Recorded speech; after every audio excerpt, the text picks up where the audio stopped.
Hey, what's up YouTube? It is a nice day today, isn't it? We are continuing to develop the Telegram bot.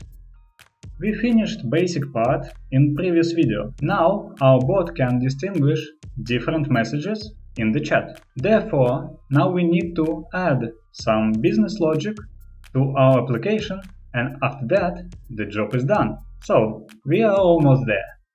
Let's not postpone the work and go on.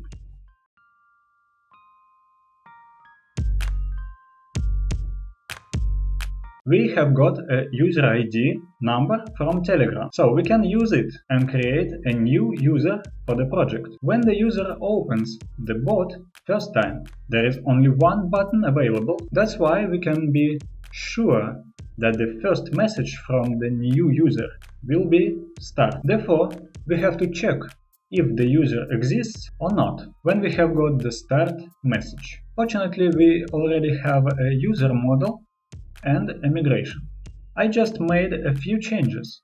I want to store user language and points that user earns for right answers. Don't forget to add those attributes into model fillable property. And now we can use this model in our start message class. Let's use eloquent method first or create and create the user if it doesn't exist. And if it was created just recently, change the text property. That's it.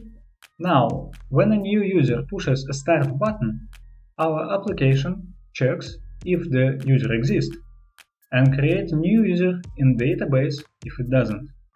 Looks awesome, but there is one problem left.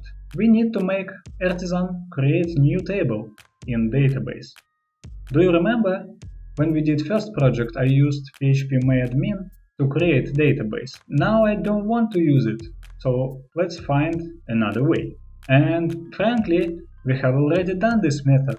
I mean, what if we create a function that will call artisan commands when we send them through the Telegram? So, just make another message class, use artisan facade, and after that we can use artisan commands from the code. And then let's add the points into start message in order to see if it was created. Well, that's it for today. Thanks for watching. Please don't forget to subscribe the channel and see you in the next video.